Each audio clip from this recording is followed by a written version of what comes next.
സങ്കീർത്തനം 81 ഉത്സവഗാനം.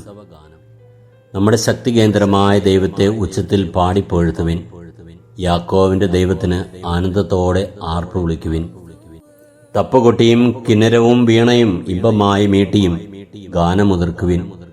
അമാവാസിയിലും നമ്മുടെ ഉത്സവ ദിനമായ പൗർണമിയിലും കാഹളമൂതുവിൻ. എന്തെന്നാൽ ഇത് ഇസ്രായേലിലെ ചട്ടവും യാക്കോവിന്റെ ദൈവം നൽകിയ പ്രമാണവുമാണ്. ഈജിപ്തിലേക്ക് തിരിച്ചപ്പോൾ ജോസഫിനും അവിടുന്ന് ഈ നിയമം നൽകി. അപരിചിതമായ ഒരു ശബ്ദം ഞാൻ കേൾക്കുന്നു.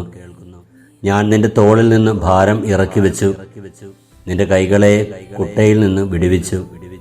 കഷ്ടകാലത്ത് നീ വിളിച്ചപേക്ഷിച്ചു, ഞാൻ നിന്നെ മോചിപ്പിച്ചു.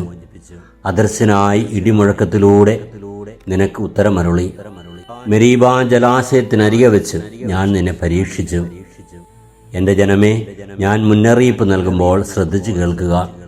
ഇസ്രായേലേ, നീ എന്റെ വാക്ക് കേട്ടിരുന്നെങ്കിൽ. നിങ്ങളുടെ ഇടയിൽ അന്യദൈവം ഉണ്ടാകരുത്, ഒരന്യദൈവത്തെ നീ വണങ്ങരുത്. ഈജിപ്ത് ദേശത്തു നിന്ന് നിന്നെ മോചിപ്പിച്ച ദൈവമായ കർത്താവ് ഞാനാണ്. നീ വായ് തുറക്കുക, ഞാൻ നിനക്ക് ഭക്ഷിക്കാൻ നൽകാം. എന്നാൽ എന്റെ ജനം എന്റെ വാക്ക് കേട്ടില്ല, ഇസ്രായേൽ എന്നെ കൂട്ടാക്കിയില്ല. അതിനാൽ അവർ തന്നിഷ്ടപ്രകാരം നടക്കാൻ ഞാൻ അവരെ അവരുടെ ഹൃദയകാഠിന്യത്തിന് വിട്ടുകൊടുത്തു. എന്റെ ജനം എന്റെ വാക്ക് കേട്ടിരുന്നെങ്കിൽ, ഇസ്രായേൽ തന്റെ മാർഗത്തിൽ ചരിച്ചിരുന്നെങ്കിൽ, അതിവേഗം അവരുടെ വൈരികളെ ഞാൻ കീഴ്പ്പെടുത്തുമായിരുന്നു. അവരുടെ ശത്രുക്കൾക്കെതിരെ എന്റെ കരം ഉയർത്തുമായിരുന്നു. കർത്താവിനെ വെറുക്കുന്നവർ അവിടുത്തെ കാൽക്കൽ വീഴുമായിരുന്നു. അവരുടെ ശിക്ഷ എന്നേക്കും നിലനിൽക്കുമായിരുന്നു. ഞാൻ മേൽത്തരം ഗോതമ്പ് കൊണ്ട് നിങ്ങളെ തീറ്റിപ്പോറ്റുമായിരുന്നു. പാറയിൽ നിന്നുള്ള തേൻ കൊണ്ട് നിങ്ങളെ സംതൃപ്തരാക്കുമായിരുന്നു.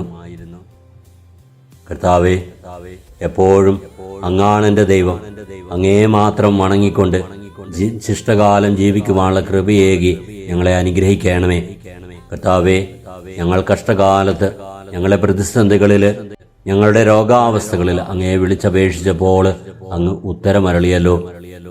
ഞങ്ങളുടെ പ്രശ്നങ്ങളും പ്രതിസന്ധികളിലൂടെയൊക്കെ ഞങ്ങൾ കടന്നുപോയപ്പോൾ അങ്ങായിരുന്നു ഞങ്ങളുടെ ശരണം. അങ്ങ് ഞങ്ങളെ ഞങ്ങളുടെ ജീവിത സാഹചര്യങ്ങളിലേക്ക് കടന്നു വന്ന എല്ലാ പ്രതിസന്ധികളിലും മോചിപ്പിച്ചുകൊണ്ട് അനുഗ്രഹിക്കുന്ന ദൈവമാണല്ലോ. കർത്താവെ, അങ്ങയെ വണങ്ങിക്കൊണ്ട് അങ്ങയെ മാത്രം ഞങ്ങളുടെ കർത്താവും രക്ഷകനുമായി വിശ്വസിച്ചുകൊണ്ടും പ്രഘോഷിച്ചുകൊണ്ട് ജീവിക്കാനുള്ള കൃപയെ ഞങ്ങളെ അനുഗ്രഹിക്കണമേ. നമ്മുടെ കർത്താവ് ഈശോ മിശിഹായുടെ കൃപയും പിതാവായ ദൈവത്തിന്റെ സ്നേഹവും പരിശുദ്ധാത്മാവിന്റെ സഹവാസവും നാം എല്ലാവരിലും എപ്പോഴും ഉണ്ടാകുമാറാകട്ടെ, ഇപ്പോഴും എപ്പോഴും എന്നേക്കും. ആമേൻ.